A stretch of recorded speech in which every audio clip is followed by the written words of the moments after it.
সিপিএমের করা মামলায় আদালতে ধাক্কা খেল রাজ্য, বিজেপির করা মামলাতেও আদালতে ধাক্কা খেল রাজ্য। আগামীকাল মেয়র রোডে গান্ধী মূর্তির পাদদেশে বিজেপির যে অবস্থান কর্মসূচি, সেই কর্মসূচিতে অনুমতি দিল কলকাতা হাইকোর্ট। তবে মাইক এবং লাউডস্পিকার ছাড়া এই ধর্ণা করতে হবে।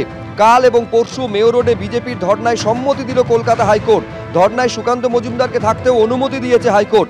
শান্তিপূর্ণ অবস্থান, ধর্ণার অধিকার সবার রয়েছে। মন্তব্য মহামান্য বিচারপতি কৌশিক চন্দর। 150 জনের বেশি জমায়েত করা যাবে না, নির্দেশ দিয়েছেন মহামান্য বিচারপতি। সকাল 10টা থেকে সন্ধ্যে 6টা পর্যন্ত বিজেপির ধর্ণায় অনুমতি দিয়েছে কলকাতা হাইকোর্ট। আইন শৃঙ্খলার যেন অবনতি না হয় তা খেয়াল রাখতে হবে, বিজেপির ধর্ণায় অনুমতি দিয়ে জানিয়ে দিল হাইকোর্ট।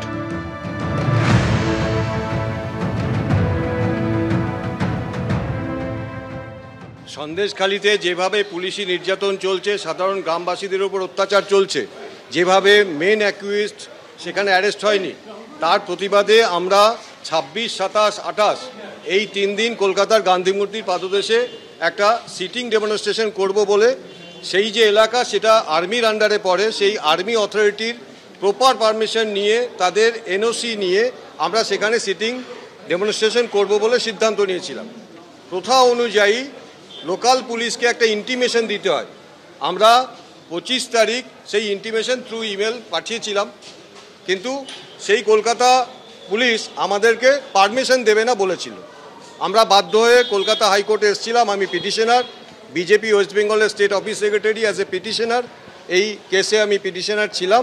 মহামান্য কলকাতা হাইকোর্ট আমাদেরকে পারমিশন দিয়েছেন এবং যেহেতু 2 দিন চলে গেছে, 27 এবং 28 এই 2 দিন আমরা ওখানে সিটিং ডেমনস্ট্রেশন করব।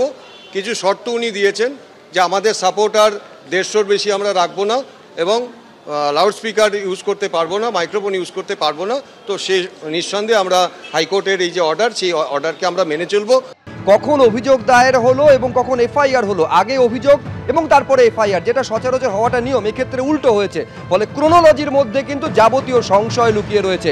আমি দর্শকদের একটু মনে করিয়ে দেবো যে 5 তারিখ যখন শেখ শাহজাহানের বাড়িতে তদন্তের উদ্দেশ্যে ইডি গিয়েছিল এবং তারপর যখন ইডির আধিকারিকদের উপর হামলার ঘটনা ঘটে, 3টি এফআইআর দায়ের হয় নেজার থানায়, যার মধ্যে 2টি এফআইআর, যেটা একটা শেখ শাহজাহানের বাড়ির কেয়ারটেকারের অভিযোগের ভিত্তিতে এবং আরেকটি স্বতঃস্ফূর্ত এফআইআর রুজু করে নেজার থানা।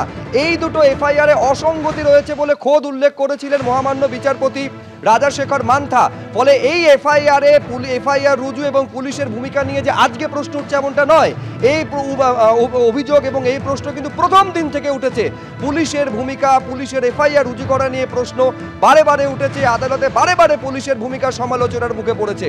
কিন্তু এর মধ্যেই 54 দিন পরে শেখ শাহজাহানের হদিশ এখনো পর্যন্ত করে উঠতে পারেনি পুলিশ। তার মধ্যে গতকালই আপনারা জানেন আদালত স্পষ্ট জানিয়ে দিয়েছে কোনো স্থগিতাদেশ নেই। তারপরে আবার কুণাল ঘোষ জানিয়েছিলেন যে 7 দিনের মধ্যে গ্রেফতার করা হবে শেখ শাহজাহানকে। তার মধ্যে ফ্যাক্ট অফ দ্য ম্যাটার হলো এটাই যে 54 দিন ধরে শেখ শাহজাহান অধরা রয়েছেন। আমি এইখানে একবার দর্শকদের দেখাতে চাইবো, আজকে যখন নিরাপদ সর্দারকে নিঃশর্ত জামিন দিচ্ছে কলকাতা হাইকোর্ট, এমনকি পুলিশের ভূমিকা নিয়ে বারে বারে প্রশ্ন তুলছে কলকাতা হাইকোর্ট, আজকেই জেল মুক্তি করতে হবে, না হলে আদালত অবমাননার নোটিশ ইস্যু করা হবে। কড়া বার্তা একেবারে কলকাতা হাইকোর্টের তরফে দেওয়া হচ্ছে।